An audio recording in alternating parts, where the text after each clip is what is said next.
So Dwayne "The Rock" Johnson recently said that he would run for U.S. president if he had enough support.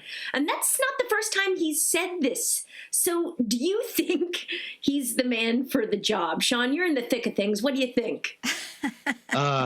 You know, it couldn't get much worse than what we've recently seen. But I really wonder whether celebrity politicians can get the job done better than regular politicians who, you know, given recent events, I don't have that much faith in either. But I think this is like a future episode of my podcast today, Explained. Do celebrity politicians end up doing a better job? Because it's not just The Rock and Donald Trump. It's Arnold Schwarzenegger. It's Ronald Reagan, lest we forget.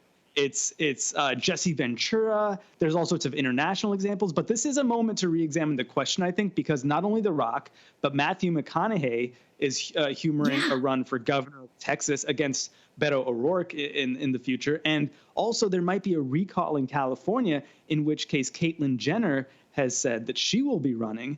And I just think it's the time is nigh to talk about this and have a real cultural conversation about whether this is a good thing or whether we're all sick voting for these people. This is definitely a trend. It makes me think this is a good reality show. Yeah, this is definitely a trend that I would love to rein in a little bit because, as Sean said, it is, you know, we lived through 4 years of an absolute nightmare. And I love The Rock as a movie star. When he came into the Fast and the Furious franchise, I cheered. That franchise is my guilty pleasure. But I don't know anything about his politics. I don't know anything about his platforms. I have no idea if he is even any more intelligent than, you know, myself or my friends, you know, and I'm ready to get back to very intelligent people running our government. Well, Donnie, you probably read this, Donnie, but this is what he said. This is a quote from The Rock.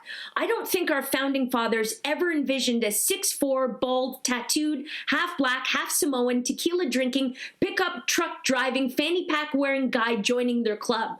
But if it ever happened, I'd be honored to serve you, the people." I'm sorry, he's got my vote, and I'm Canadian, but that's just magic. Magic. That combination is intriguing, I will say. You know, but there's so many different kinds of people who have never, you know, had that kind of like position. I mean, I'm thinking about, you know, what makes AOC such a fascinating and exciting politician is her youth, the fact that she's Latina, the fact that she's so engaged with real people and explaining on her social media platforms how government works and what she's about. And that's what's exciting to me. Yeah, but think about I think The Rock actually said this himself after all of this Trump presidency and this like circus in Washington, that he might actually be overqualified by comparison to someone like Trump. And I don't disagree because he's also a very successful executive producer.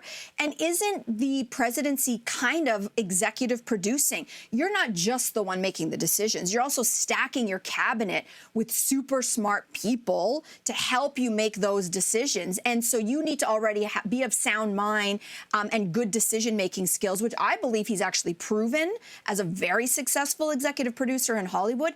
And he is a man of color. He comes from a working class background. He's empathetic. He, wants to protect the environment. Like, he's already got a lot of check marks that some people believe that Trump never had or could even have. And the only thing that concerns me here is if Trump runs again, who would the Democratic Party like to see go up against Trump in a debate? Because if Kamala Harris runs and The Rock runs, now, because so many celebrities often are, left-leaning, democratically affiliated, if The Rock was like, oh, Kamala, you're running, but we heard Trump is running too, like, now you're going to actually have the left versus the left a little bit to be like, no, it should be Kamala.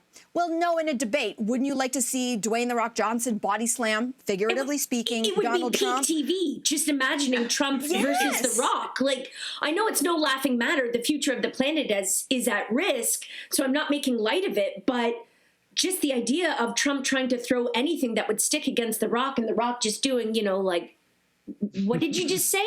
Like, come on. That raised eyebrow. That raised eyebrow could be very effective. Yeah. Oh, man, that would be amazing television.